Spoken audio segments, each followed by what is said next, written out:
Faisons un peu de linguistique. Le français et l'anglais ont des différences et des similitudes.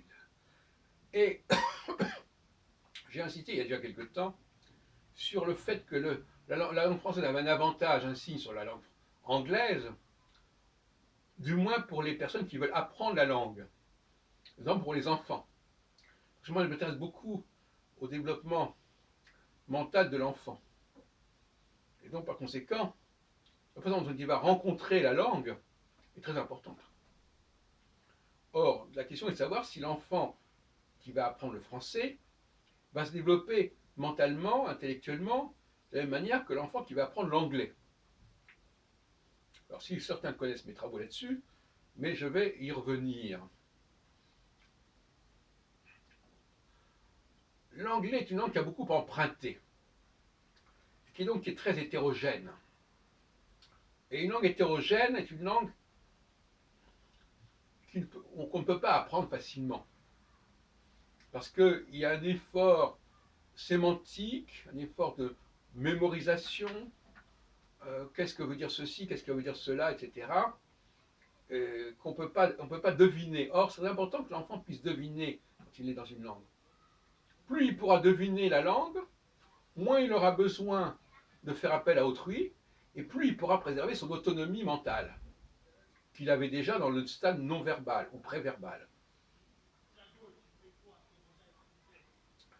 Mettez-vous à la place d'un enfant qui apprend un certain nombre de mots, qui découvre ou comprend un certain nombre de mots, ne serait-ce que parce que ces mots reviennent. Il faut bien comprendre que l'enfant, il va deviner le langage, il ne va pas simplement apprendre bêtement, il va lui-même se faire une certaine idée des mots, de la distance des mots. Et plus une langue sera fluide, comme le français, au niveau des racines, je ne parle pas des détails de ceci ou cela, mais des racines, plus l'enfant, au fond, il pourra circuler dans la langue sans problème et spontanément par lui-même. Et plus une langue sera embarrassée par des problèmes d'emprunt, de changement de racines, de tout ça, eh bien, plus il va devoir constamment être dans la demande de conseils, il va devoir faire appel à ses parents, à son environnement, pour comprendre le sens de chaque mot. Donc, au lieu de comprendre globalement une série de mots qui sont sur la même racine, qui se déclinent peut-être, mais qui sont sur la même racine, eh bien, il va devoir faire du cas par cas, du mot par mot.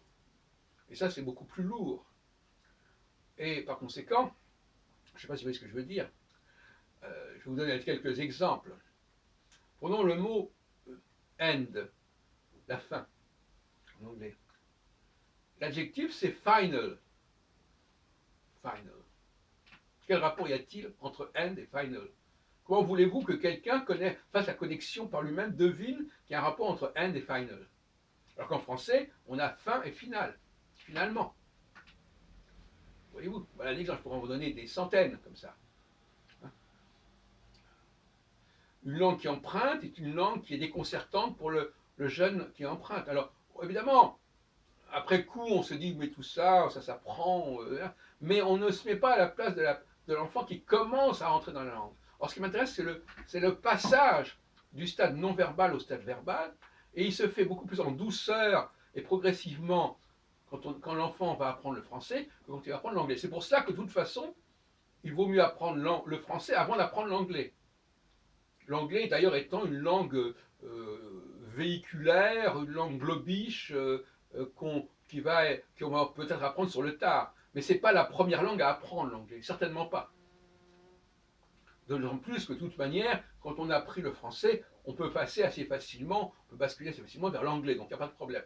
Mais j'insiste là-dessus, il faut d'abord apprendre le français. Parce que le français permet à l'enfant d'être un passage vers le verbal beaucoup plus en douceur, beaucoup plus dans l'impression que les choses peuvent être comprises, qu'il peut comprendre par lui-même, qu'il peut deviner les choses par lui-même, alors que pour l'anglais, il va y avoir une sorte de sevrage dur C'est-à-dire qu'il va devoir tout d'un coup apprendre des choses, qu'on lui explique les choses, qu'on lui explique que end et final, c'est le même sens, alors que bon, il voit deux mots qui sont complètement différents, il dit c'est pareil. Bah, c'est déjà un problème. Mentalement, intellectuellement, c'est un problème. Hein.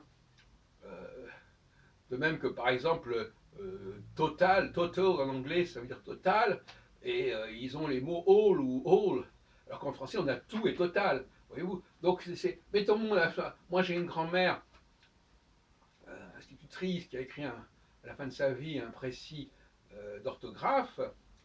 Elle s'appelait Claude Jonquière, de son nom de plume, que j'ai d'ailleurs son manuscrit qui n'est pas édité, et elle explique clairement les choses. Elle explique comment l'enfant doit savoir circuler dans la langue, passer du nom au verbe, du nom à l'adjectif, du nom à l'adverbe, et voir que tout ça, ça s'articule de manière fluide. Mais ce qu'elle a fait pour la langue française, elle n'aurait pas pu le faire pour la langue anglaise de la même manière. Il y a une pédagogie du français qui est très supérieure à la pédagogie de l'anglais au niveau de son accessibilité à la sortie du stade non verbal.